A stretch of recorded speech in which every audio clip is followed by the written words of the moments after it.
Haleluya, shalom shalom warga kerajaan Allah. Kita masuk dalam bulan Desember 2024 dengan Kingdom Message dalam tema Fruitful Living. Kehidupan yang berbuah. Yohanes 15 ayat 16 terjemahan baru edisi 2. Bukan kamu yang memilih aku, tetapi akulah yang memilih kamu. Aku telah menetapkan kamu supaya kamu pergi dan menghasilkan buah, dan buahmu itu tetap. Supaya apa yang kamu minta kepada Bapa dalam namaku diberikannya kepadamu. John 15 verse 16, English Standard Version.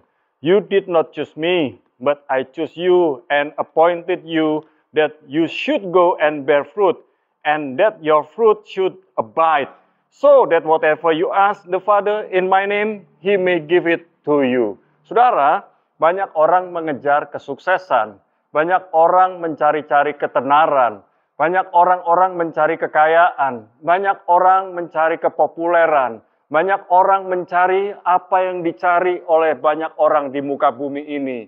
Itu berarti hidup yang serupa dengan dunia. Dan kalau kita punya gaya hidup seperti itu, kita bukan gaya hidup kerajaan Allah, tapi gaya hidup dunia. Oleh sebab itu, mari kita belajar bersama tentang fruitful living. Saudara, tujuan hidup kita apa? Ini yang pertama. Tujuan hidup. Kesuksesan bukanlah tujuan hidup. Kesuksesan adalah bonus kehidupan bagi orang benar. Itu sebabnya, kalau kita hanya mengejar kesuksesan, maka kita akan melakukan segala macam cara supaya kita bisa sukses. Namun, ternyata kesuksesanlah itu bukanlah segalanya, saudara. Sebab kita ini seringkali menganggap sukses itu yang selalu dihubungkan dengan kekayaan, kelimpahan, kemenangan, ketenaran, dan lain sebagainya. Semuanya itu sementara. Itu sebabnya kita harus punya tujuan hidup. Yang pertama, menjadi segambar dan serupa dengan Allah di dalam gambar Allah yang sejati. Kita punya gambar dan rupa Allah, namun rusak karena kita jatuh dalam dosa. Tapi gambar dan rupa Allah yang sejati yang ada dalam diri kita dipulihkan ketika kita menerima keselamatan dari Tuhan Yesus. Kemudian kita belajar melakukan kehendak Bapa. Bukan kehendak diri sendiri, tapi kehendak Bapa.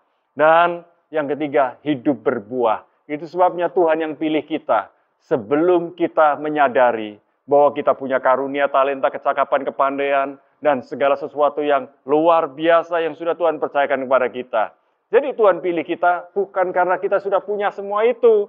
Bahkan sebelum kita tahu kita punya hal-hal yang luar biasa yang Tuhan taruh dalam hidup kita, Tuhan sudah pilih kita. Jadi jangan sampai sombong. Tuhan yang pilih kita loh. Yang kedua, hidup berbuah. Kita bisa berbuah jika kita hidup melekat erat dengan Tuhan. Kita bisa berbuah karena Tuhan memangkas kehidupan yang tidak berkenan kepada Yesus. Itu sebabnya hal-hal yang tidak menyenangkan hatinya Tuhan, buang dari kehidupan kita, potong dari kehidupan kita. Komunitas yang tidak benar, kita harus bereskan. Kebiasaan-kebiasaan yang tidak benar, bereskan. Dan saya percaya kita ini bisa berbuah lebat dan banyak, serta dapat dinikmati oleh banyak orang dengan berakar di dalam Yesus. Saudara, kita berakar di dalam Yesus, bertumbuh di dalam Yesus, dan berbuah lebat, berbuah tetap, berbuah manis, berbuah nikmat, berbuah yang dapat dinikmati oleh banyak orang di dalam Yesus. Saudara yang dikasihi Tuhan, kita tidak bisa menghasilkan buah dari diri kita sendiri tanpa Yesus yang ada dalam diri kita. Dan orang yang berbuah itu harus berubah semakin mirip dengan Tuhan Yesus. Saudara yang dikasihi Tuhan, mari sadari bahwa segala sesuatu yang terbaik dalam kehidupan kita, Tuhan sudah sediakan. Kesuksesan adalah bonus. Kesuksesan bukanlah segalanya. Jikalau kita mengejar Tuhan, mencari wajah Tuhan, maka kesuksesan itu yang akan mengejar kita. Hiduplah berbuah dan lihat, segala yang dicari oleh manusia akan mengejar hidup saudara. Tuhan Yesus memberkati.